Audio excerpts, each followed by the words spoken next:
the people that get the most referrals are the ones that are the most confident in what they can do. And confidence comes from the knowledge.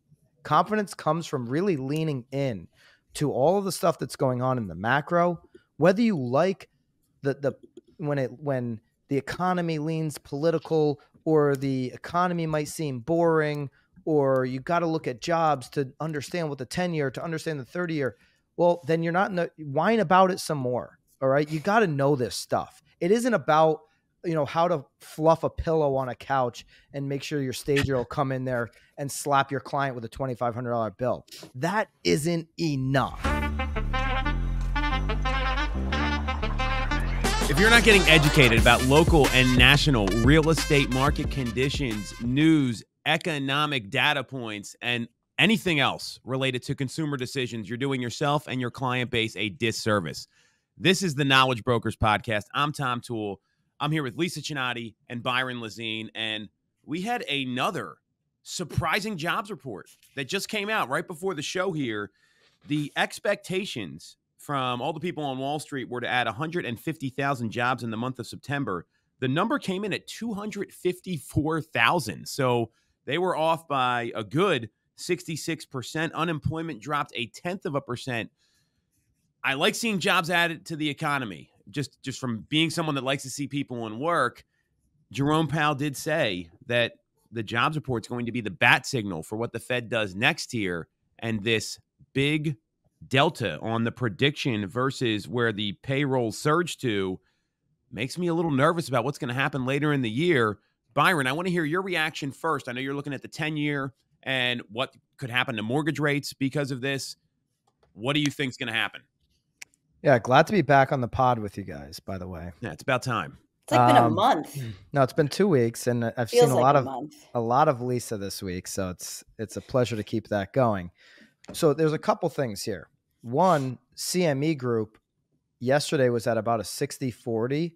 With this news, CME Group is now at a 94% chance that it's only a quarter point cut in November's meeting versus a 6% cut. A lot of data to come out. But you saw how significant the market shifted off of this jobs report here today. The 10-year is probably the biggest shift. And as of recording this, a little bit after 10:15 here Eastern time, the 10-year hasn't come down, sitting at 3.944 before the the announcement here on the jobs report. We're below 3.875. So a significant jump on the 10-year. And I know, Bobby, you've got that pulled up. If you go to just the 1 day, you'll get a better, if you go to 1D there on the top left, right below 3.944. Yeah, there you go. So you could see at 8:30 when the jobs report comes out, the 10-year just shot straight up in comparison to where it had been. And so that's going to be, and that's one of those things that we were talking about, like, knowledge brokers and, those of you that really want to educate your clients.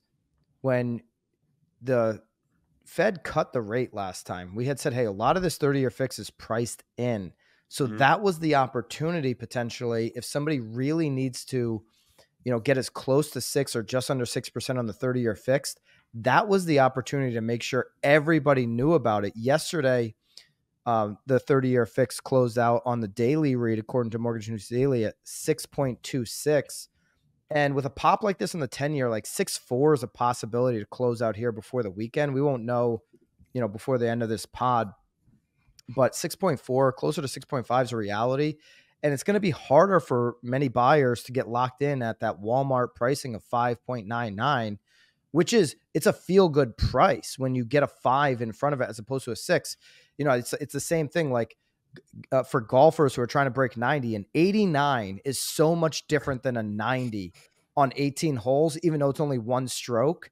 5.99 and 6.01 are different when you're telling your friends, hey, this is what I got on my 30-year fix with my new home. I'm in the 5s. It doesn't matter that it really means 6. It's a mentality thing. It's a, so the market's not going to feel as good about the rates going into next week. I think that'll, now that we're getting closer to this election too, this is going to start, turning that, demand pop that we saw the last few weeks, probably back the other direction for these coming weeks and heading into the winter.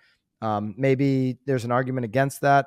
I'd love to hear it, but not great news. Now, the last thing I'll say on the 254,000, the market's going to react to the data that's in front of them. That's what the market did today. They're reacting to this 254,000. But why are we believing this number? But why is this a believable number? I mean, they had to revise down 818,000 when they did the year-over-year look. Every time, I guess they're saying they're revising up from last month, but their numbers that have come out every month for the last 12 months have been so off. And why is that? You know, it's an election year. Maybe there's conspiracies around that. They had to revise down 818,000. If you include the other revisions, it's over 1 million. I don't know if I even believe these numbers, but the market's still going to react in real time to them as if they are real. We won't know until well past this winter how real these numbers are. Hey guys, thank you so much for listening to the pod. And before we move on with the rest of the pod, I want to give you a special opportunity to join myself, Tom, and Lisa at BAM Mania in just 2 weeks in Las Vegas at Circa. Brand new venue, never done a real estate event there. Nobody's done a real estate event there before. So I put a special link down below for Knowledge Broker listeners to get a unique special deal to join us at BAM Mania. Hit that link down below and join us in Las Vegas. I'll see you in 2 weeks. Now back to the rest of the pod. Took the words right out of my mouth. Lisa, what do you think? I was just going to say it's just, I think my biggest takeaway is that we can never have super expectations. And this is why it's so important that as agents or professionals in general, that we are kind of working in the present without continuing to expect that something might go the way that we were thinking it would go. Right. And all I keep thinking about is, as we near the end of the year, going back to the end of last year when we were talking about rate expectations for this year. And even while Byron and I were just away in Vegas with the Zillow Unlock event, there were so many conversations in the hallway about what was happening with rates. And this was, I'm not going to lie, complete shock to me to open this report and see the number where it was. So this is fascinating. But there was lots of conversations in the hallway. There were indeed lots of conversations in the hallway. I mean, you bring up a good point, Lisa, because I think a lot of people, they just kind of hope like things are going to go like, and there's this hope like, oh, well, if rates come down a little more, and Byron's point is absolutely right about that 5.9 versus 6.01. Yep. And hope is not a good strategy, right? And you've got to look at the data you actually have. And there's some other trends here we're going to get into. We're going to talk about Lance Lambert's report here shortly, that despite all of this, I would not stop what you're doing as a real estate agent, because there's people, they never can time the market. You can't time the market. We've talked about this many times. And the knowledge brokers out there, what they're focusing on is we're coming off what should be the lowest level of transactions since 1995.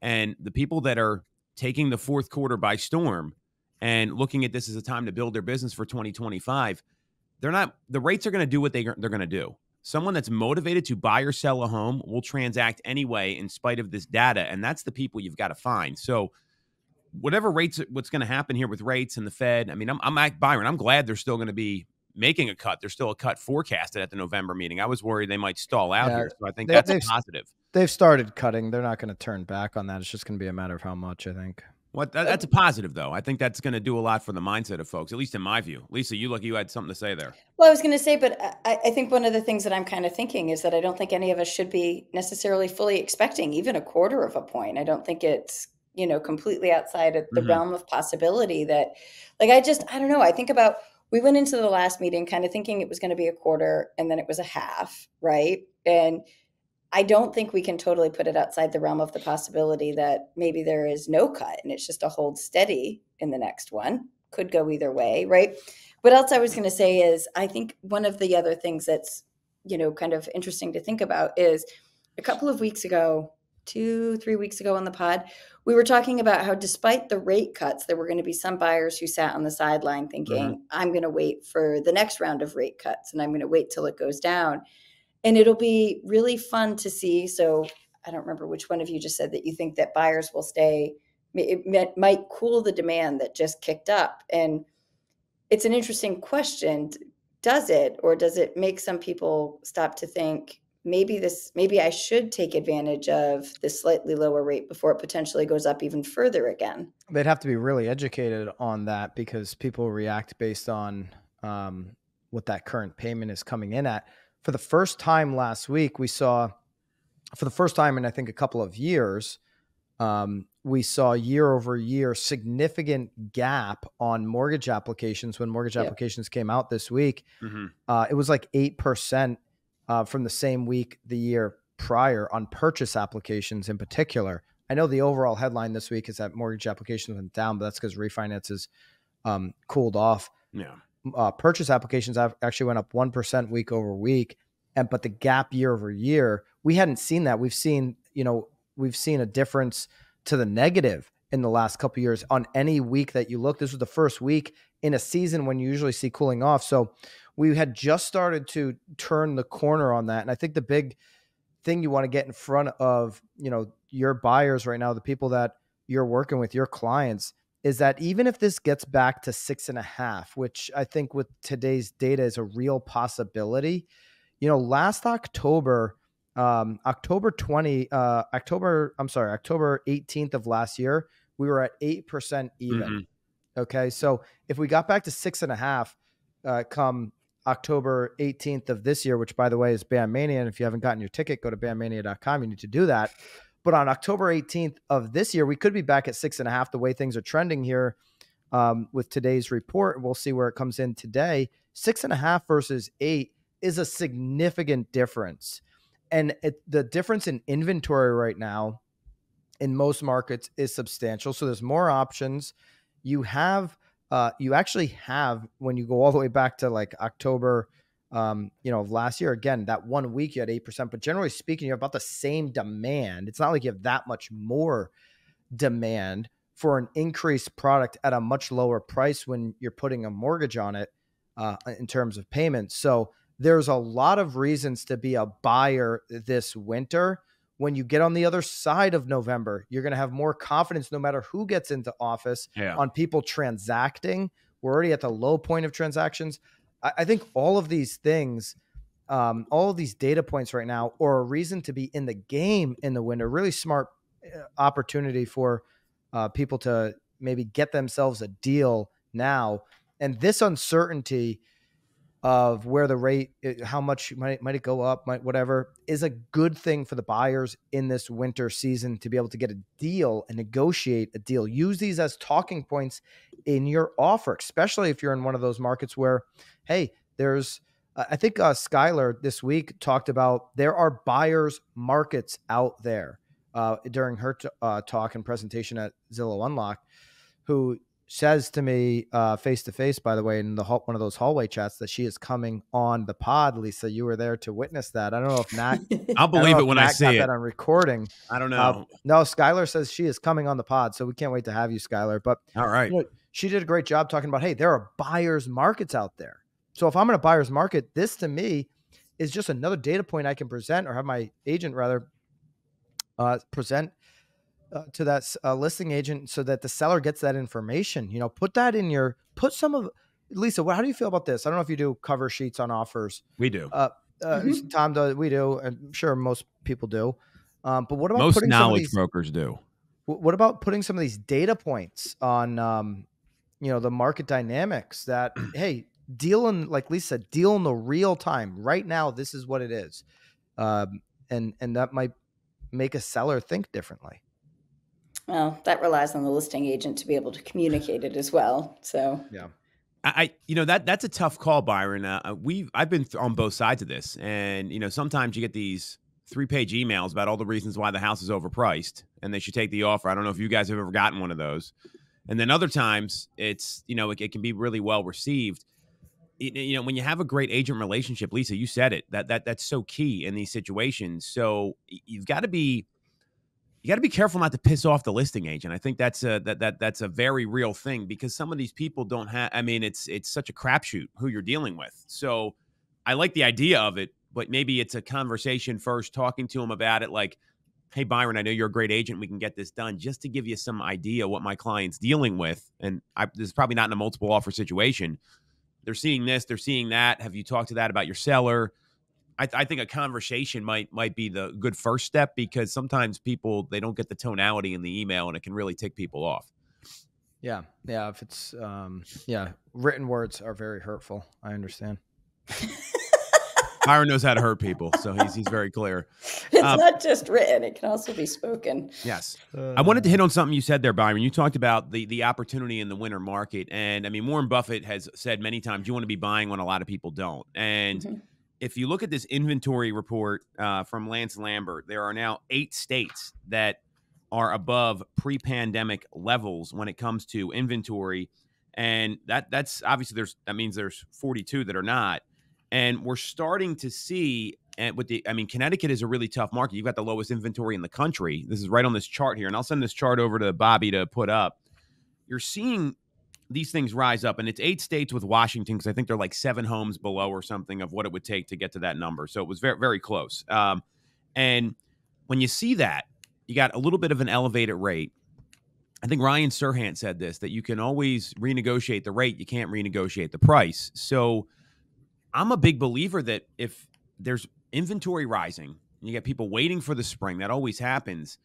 These are things you need to be talking about. So do you guys have any scripts you're coaching your teams on? I mean, we have a couple here in terms of like conversation openers and OFQs to talk about this, because, it's something like, hey, the most savvy home buyers, they're in the game now up until the spring. And if they see that right opportunity come across it, they're in a position to go get it when some other people are going to be flat-footed.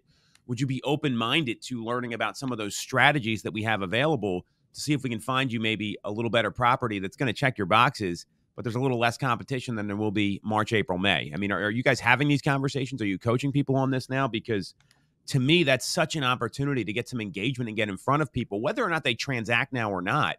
You're getting that initial meeting. 41% of these folks typically have a home to sell, and you're getting in front of them and stacking clients for Q1. I'm clear that's the right strategy.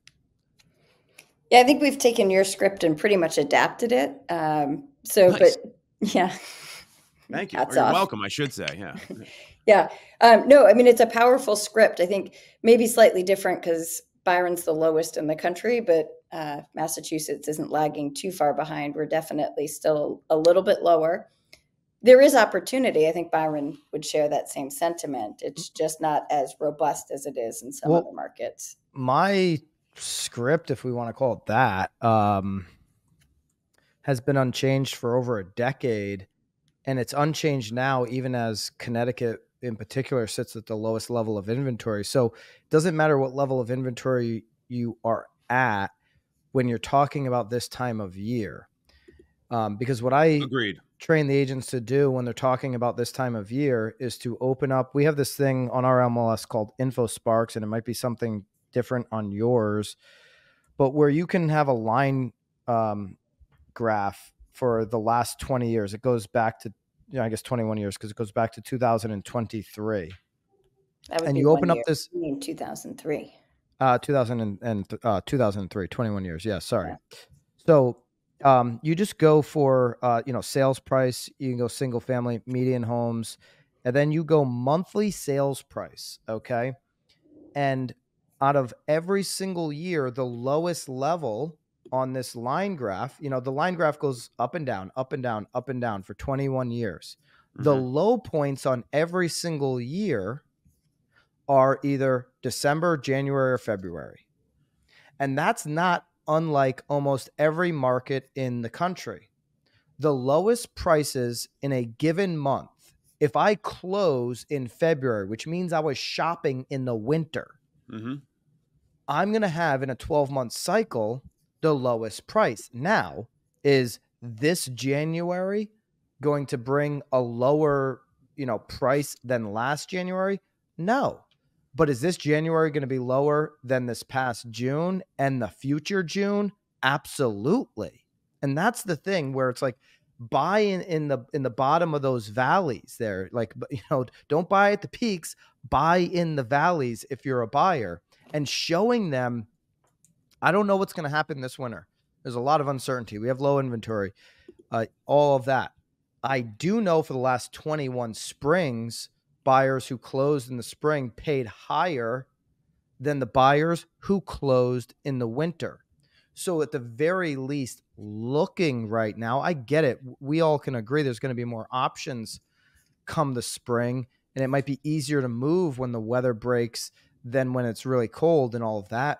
But if in December we just find something that we're able to negotiate terms, conditions, and price that are favorable to you, why wouldn't we want to be involved in that and be with those buyers of the last 21 years who have gotten their deal in the winter? And when people ask me, is there, and I proved this out to she's a 40-year agent in my market. She's like, Byron, on the radio, why you always say there are a best month to buy? Because I'm like, the data is solid on this. Like, because her point was there's never a best month to buy, like when you're ready and the payment makes sense. And I like turned her on this, like just on the data. It's like, look at the last 21 years. It's pretty clear it's the winter. I think the key that you said there is the closing. And that's the thing that I think people sometimes lose sight of. It's not the date that the offer gets accepted. It's the date that it closes. Means you need to be shopping now. 100%. Like it's a very high likelihood that like you might be able to negotiate. I know Realtor.com said like this past week or whatever was the best week to buy a home. It might be this year the best day to negotiate and go under contract might be Monday, November 4th. That might be the best day. Like you might find somebody who thinks the world is going to collapse the next day and just negotiate sick terms. Like throw out 10 offers on Monday, November the 4th. I think that's a great strategy. And that means you're closing in end of December, January, which is right in line with the best sales. But that day just might bring a little bit more fear into the market. Fear-Based Selling by Byron Lazine. It's a new book. I love it. It's a good time to be aggressive when everybody's scared. Like, do you want to? No, I agree with you. And, Tom, do you want to play a scared football team? Like right now, the Philadelphia Eagles, they're a scared football team. Do you want to go out and play a timid, scared team, or do you want to play an aggressive, beast of a team? Well, look, I've taken this advice, Byron. I mean, I've bought 2 principal residences in the past 20 years. One was in the fall of 2011, right? It was not a good time. You were still recovering from the financial crisis. Prices were falling, not rising. It was like a year before it happened. The other was May of 2020, when you weren't allowed to do anything in the state of Pennsylvania. And I think that's probably the best script to get into a buyer, to tell a buyer, hey, listen, I'm putting my money where my mouth is. Here's what I've done on my personal purchases, buying when everybody else is scared. Here's how it's worked out for me. Yeah, Tom's up big money on his homes. Well, but it's real life, and I think that I don't know that I've spent big money. I don't live in bougie I said Massachusetts. You're up big money. No, up big money. Yes, I mean we've done well, but it was at the time I was scared shitless, right? I mean we couldn't do anything, and yeah, you were. I remember those. I talked to Lisa, and I'm like, I don't know if this is a good idea, but this is what we're doing, and. Because I knew there was a light at the end of the tunnel, and I had confidence. I bet on myself a little bit to be able to go out and run our business. But the reality is, if you're doing that, and this is where you ever see agents do this, like they're buying their own home or they're selling their own home and they don't take their own advice. Like you got the real estate agent who's selling their property and they won't adjust the price, but they're not getting any traffic. And it's like, guys, take your own advice here. What would you be telling a client? And you can't time the market. On top of what you're talking about, Byron, there's also a stat out there. This was from Keeping Current Matters that NAR sourced the average number of offers being received on a property, and this was through the end of the summer, is down from 3 to 2.7, right? So that's a 10% decrease. 10%, yeah. So we're seeing that's happening. You're looking at some of this data that's out there. We're seeing rates rise. We're seeing inventory rise. You're seeing more price adjustments. I think they're close to 40%. Last time I checked on 𝐌𝐨𝐬𝐚𝐢𝐤's housing market tracker. These are things that you should be talking about with clients because there's a lot of buyers that are sick of the multiple offer, waive everything market, and they want to go get a property. I mean, and we're seeing that, build your own case studies, right? We had a client over the weekend that waited out a seller. They made an offer. Seller declined it. Waited 2 weeks. They got the offer accepted, and it was for, like 3% less than the asking price. And, for a 4-bedroom single family home. That's a hot commodity. So you got to be a storyteller here, whether it's you or one of your clients. Yeah, storyteller, case studies in real time, relevant stories, relevant data. What happened this week on the macro economy, all of these talking points weaving into like a real-time story, like what Tom's talking about is extremely valuable. And, and I think patience in this market right now, you can have more of it than you've been able to have in the last 4 years. And that's a good point there, Tom. The other thing you said there, agents don't take their own advice. If you've got your own sale, you should always use another agent.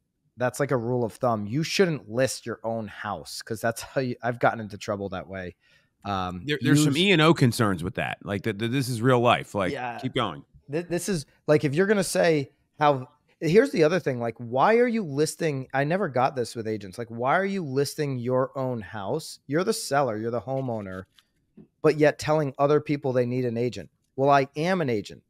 Well, how can you counsel yourself? How can you give yourself advice? I mean, I think now, should you take, meaning it's your list, it's your home. So should you say to an agent in your office or an agent on your team, like, listen, it's my home. I'm keeping a 75% referral. You're going to get a listing under your name, and you're going to do 25%. But I just need an agent to tell me where I'm screwing up when I get emotional, because you're going to do it when it's your house. I don't care, how great of an agent you are. You're probably the best agent in your market and the best person for any other sale besides your house. I am a firm believer in that.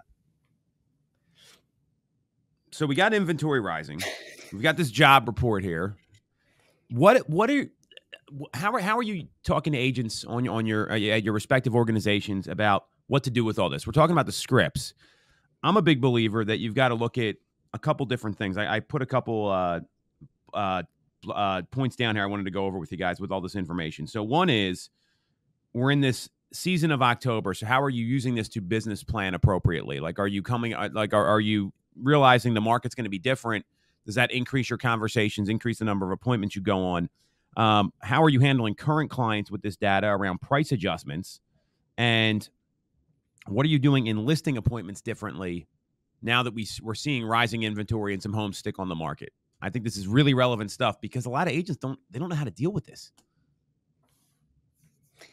All right. So those are a lot of questions, and I didn't write them down. So let me start. Are you going business planning approach, or are you talking about planning? Because we're in that season now of planning. Is that where I think there's planning on how to deal with clients, right? Like, I mean, and what I mean by that is, you take a listing, right? There's a certain amount of time that you've got to like talk to the seller about, right? Like, hey, if we're not sold in the first like couple weeks, we need to have a conversation. And are you implementing that in your listing appointments? Are your agents doing that, or are you coaching them to do it? And then secondly, what kind of training or like skills do you need to work on as part of your business plan? One of the things we're working on religiously here is price adjustment conversations, because people hate those. They're uncomfortable. And if you don't have them, you're in a lot of trouble when you take a listing. So maybe let's start with that, because we're in rising inventory markets where offers are declining. Rates are going up.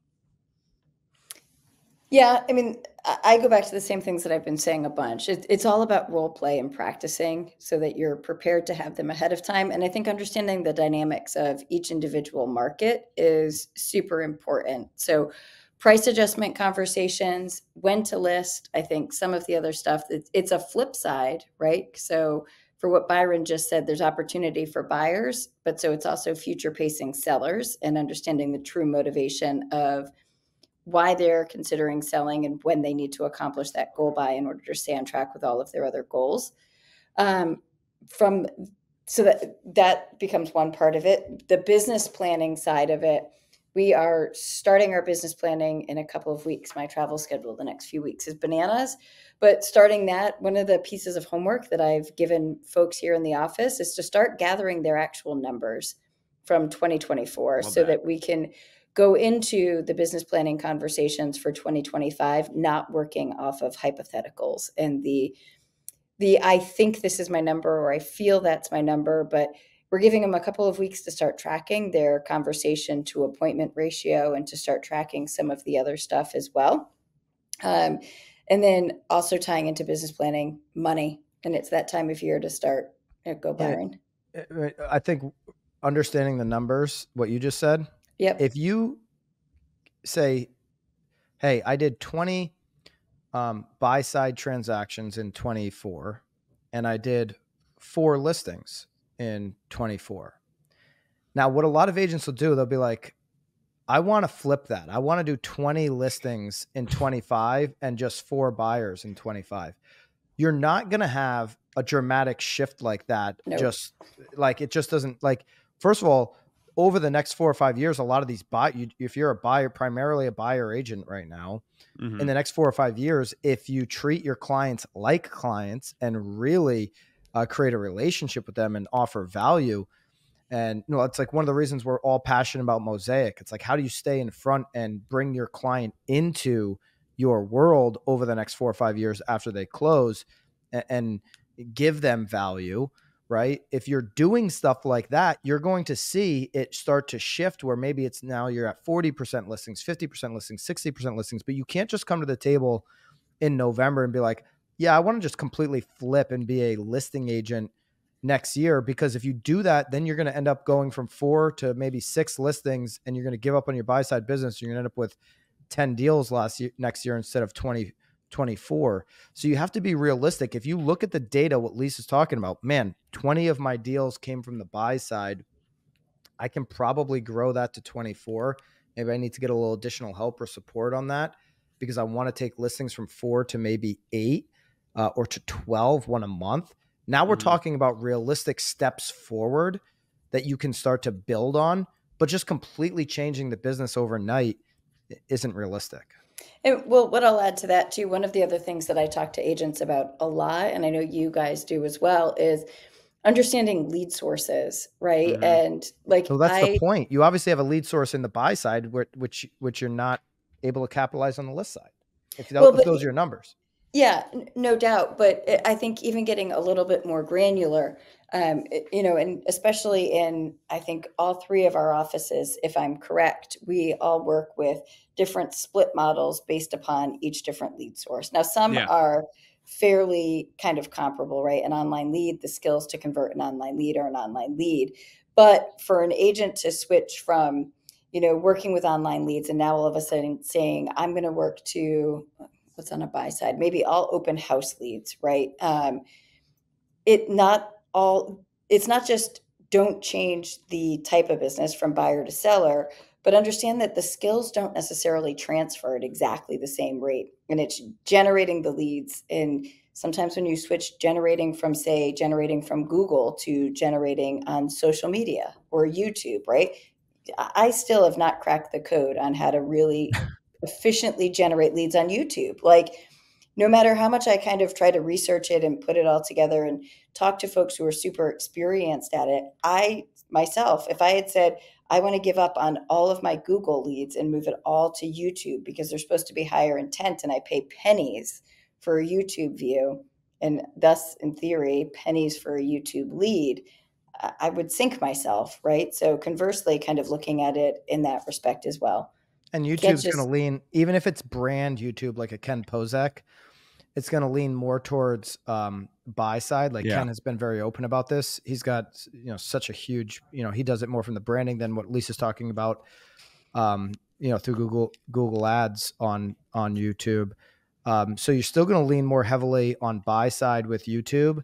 Now, something like a local radio show is where you can actually drive attention on listings, because it's people that live in homes in your market that are tuning into that type of thing. But going back here a little bit on, so when you're planning and you're trying to, figure this stuff out of, where you should go and what you should do, again, you've got to build on what is a reality.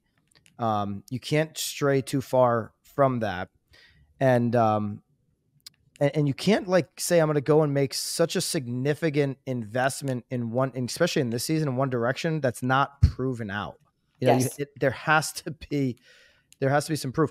The other thing to keep in mind here, and it's so at Zillow, you're just referring back to this past week where at Zillow Unlock, they put up a chart at one of the talks talking about, the top 2 places people are finding an agent. And, of course, we're at Zillow. So they're talking Zillow about, number 1? They're just talking about that online experience and how Zillow can be, or is the leader in that respect from their point of view. And so that's there. And then the second, really just as many opportunities. I mean, both of these were up over 30% on how these are really the two ways people find an agent: online, these online portals. And then the number two or number one, I would argue in some cases, but according to their data, like the 1A is those referrals. So if you've got 24 transactions from last year, albeit 20 of them are buyers, how many of those 20 buyers know inside and out that you're a great listing agent?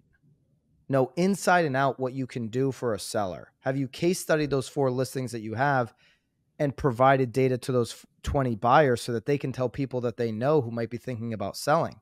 If referrals is going to be in everybody's business, their number 1 or number 2 source of business, that's where the energy and attention should focus on.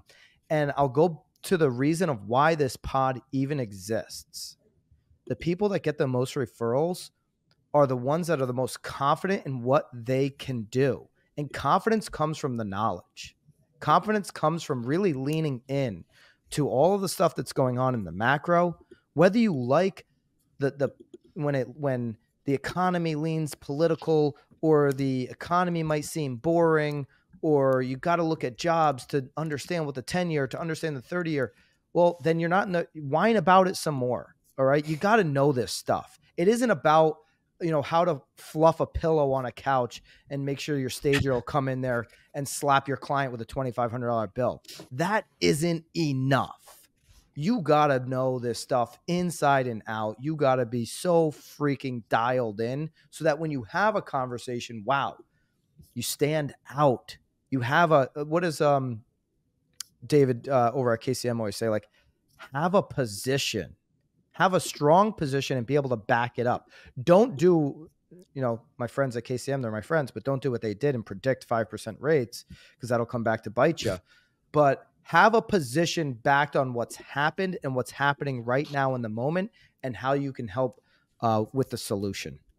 All right, I got 3 points to follow that up, Byron. 1, you're absolutely right. Confidence comes from competence, and you've got to have deep knowledge. I don't think there's any question there.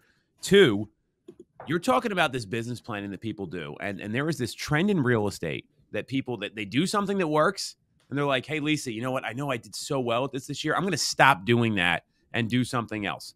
This happens all the time. It's like the bumblebee syndrome. Like, people jump around all the time. What you want to look at is parallel addition. If you want to add another lead source, don't stop doing what worked. You've got to keep the money coming in. You have like a life. It's exactly what you talked about. So think about, how can I fit this into my schedule? Or maybe I'm sacrificing 20% of this existing business to focus on this new thing. Don't just stop doing it whatsoever. And lastly, or I'm just getting additional help and, a VA. Hire somebody. Yeah. Parallel addition can happen in a lot of ways. You're absolutely right. Summit VA will be Bam Mania, and there's a link down below if you're interested in VAs. There you go. All right. Number 3, how to build trust. And this is with your existing clients. If you got those 24 buy-side deals, Byron, there's 3 ways to do it. 1 is with accolades. And this is what I would be doing before every single appointment I go on. All right. It's actually what we do. So I don't want to say it's a hypothetical here. Accolades. Do you have like a resume you can send to people before you meet with them? Like a nice PDF, get someone to design it for you. It talks about sales and all that sort of stuff. 2nd is client reviews, right? And you can do this in a lot of different ways. You don't have to go to your review page. You can put together a PDF. You can make it look nice. Bring it with you in your car when you're meeting people at new appointments. This is something that it sounds very simple, but you want to have these things available to help you. And the 3rd is provide educational content that shows what you're talking about, whether it's some of the stuff in the BAMX platform, BAM in a Box, right? So we use that all the time. They had a post last week, housing affordability improved for the first time since 2020. We had an agent on our team. He made these social media posts. A friend of his, he didn't get a lot of engagement. A friend of his called and said, hey, I keep things private. Are you able to do that? I want to buy and sell, right? Because he saw the educational content that he's putting out there, not the, hey, I just sold another house and that sort of stuff. Those 3 things, they will build trust for you and help you get more referrals. To move somebody, this educational content is not maybe the sexy stuff, it's not, but it's so important.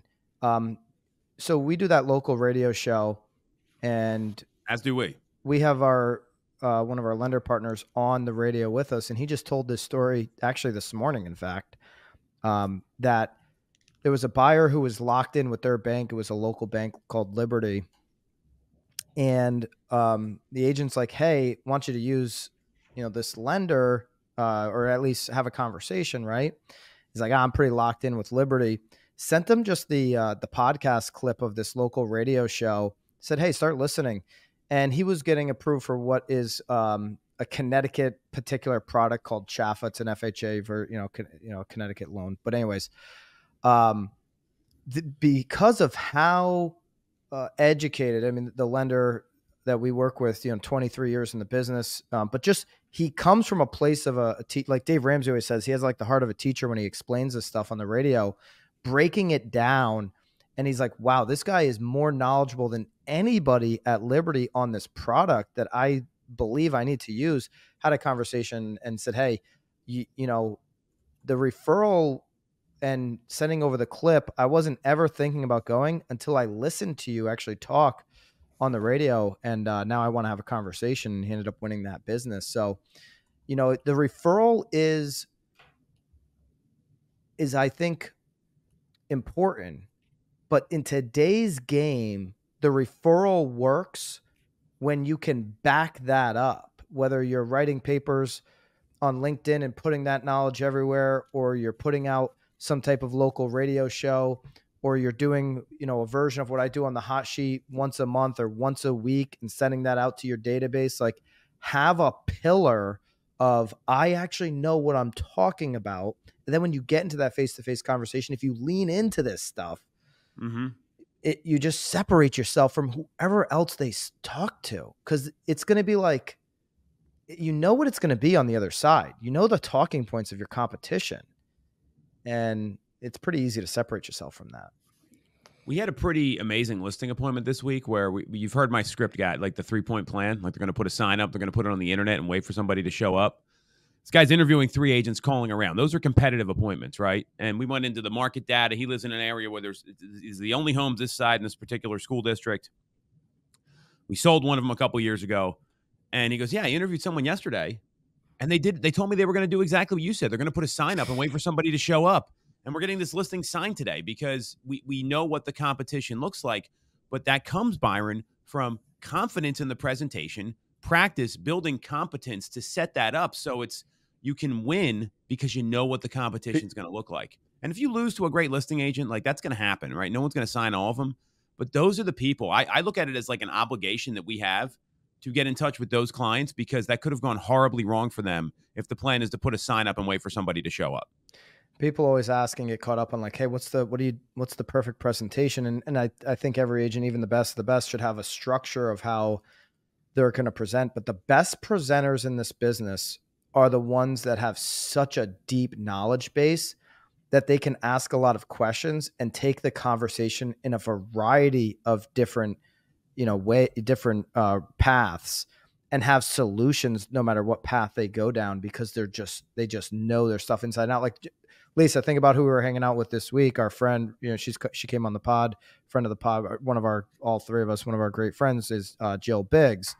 And, you put her in a situation to present.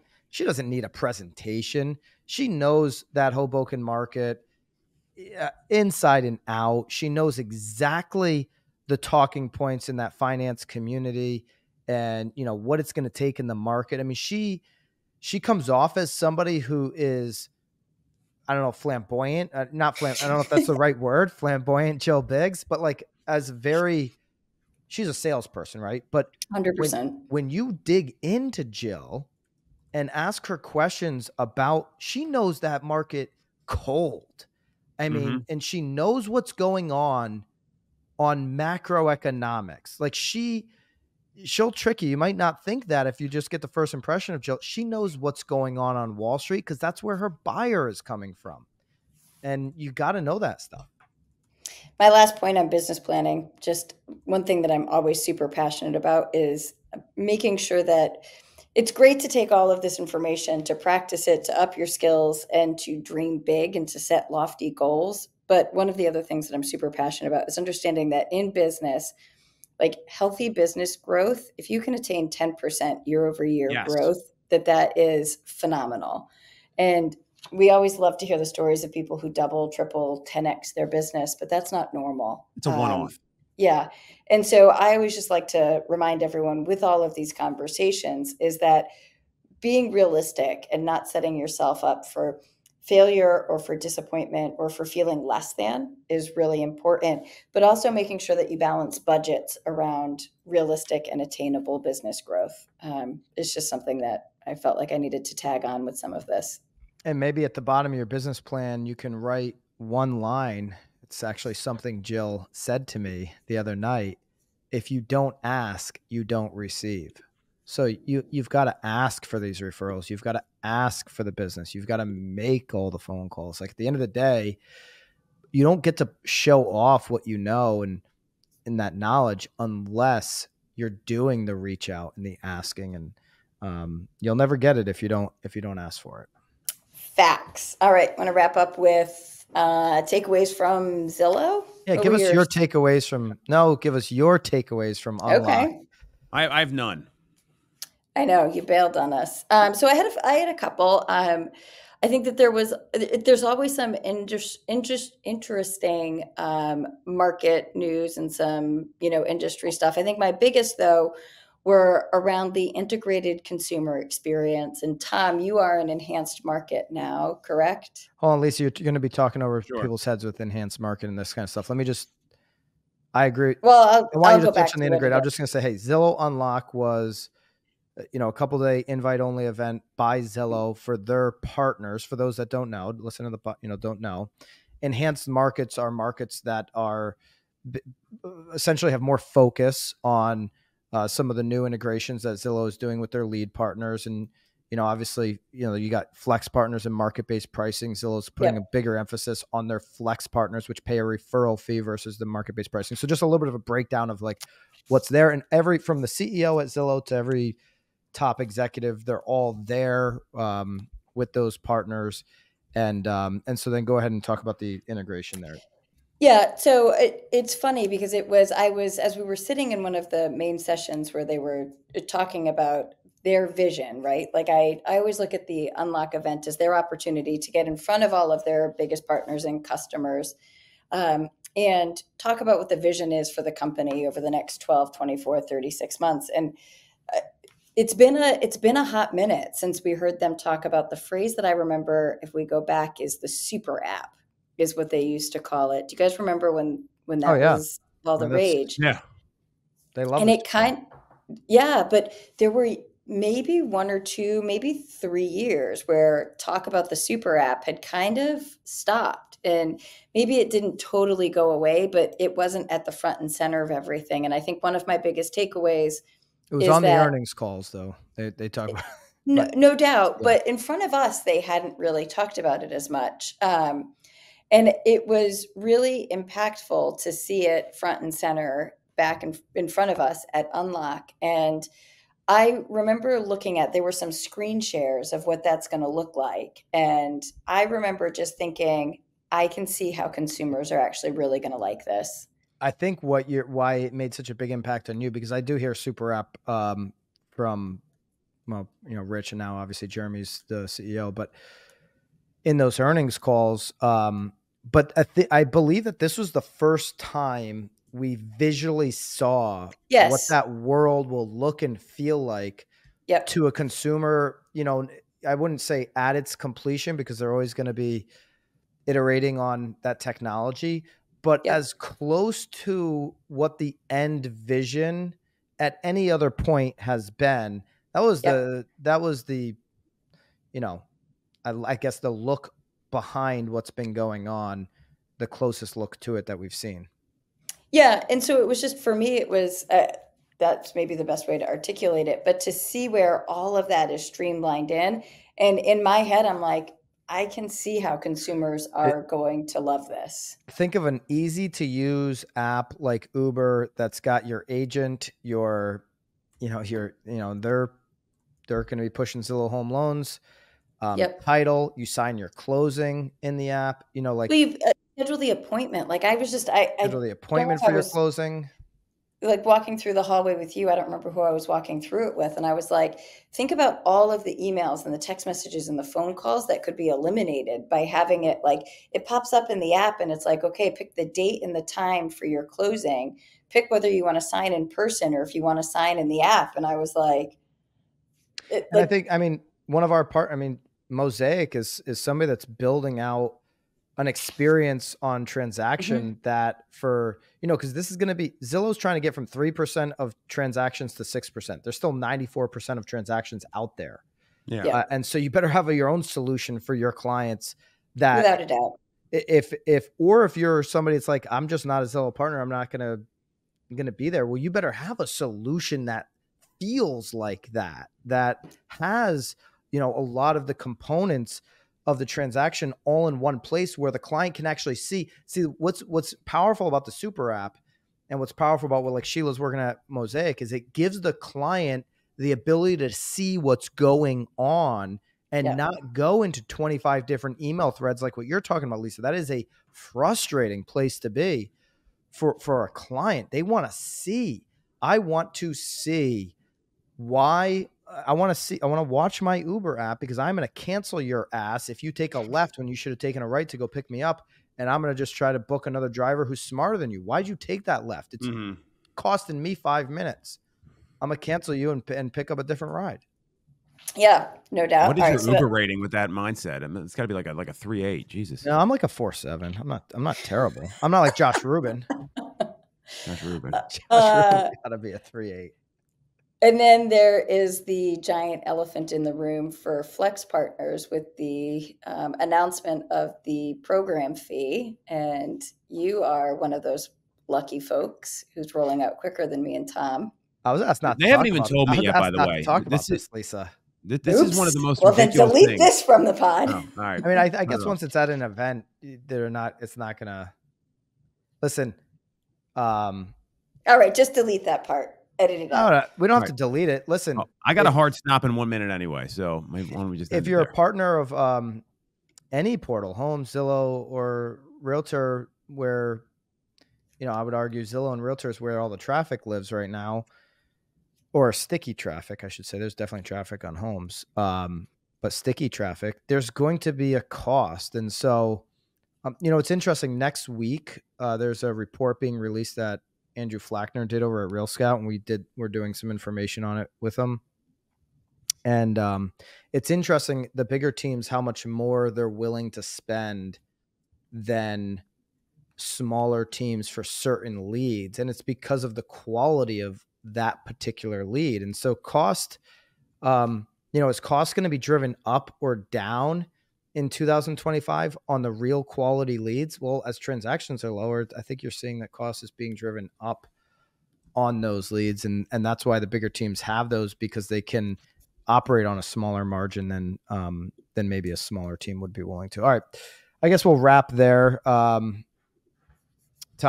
you got anything? Looking forward to BAM Mania in 14 days. Should be pretty badass. BAMmania.com. First event of the year for me, and it's October. Yeah, we should have for knowledge broker listeners, we should have a special link down below for you. So take a look at that. If you want to get your BAM Mania ticket, myself, Tom, and Lisa will be there 2 weeks, and hope to see you there in Las Vegas. All right, good pod, guys. Thank you. On August 17th, the rules of the game changed. You know that. And now there is more opportunity than ever for the best agents to capture market share. Talking about the agents who are true knowledge brokers, expert advisors to their clients, and masters of the craft. You're one of those agents. That's why you're here. Or if you want to be one of those agents, one thing you need to do right now is invest in your client experience. We all have CRMs, but CRMs are designed to nurture and convert leads. You can't treat your clients like leads. That's one of the biggest reasons agents lose referrals and repeat business.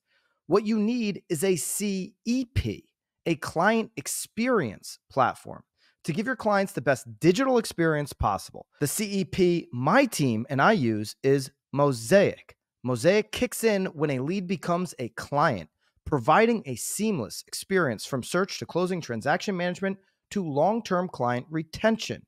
It gives you all of the tools you need to impress your clients and showcase your value, helping you generate more referrals, repeat business, and client loyalty.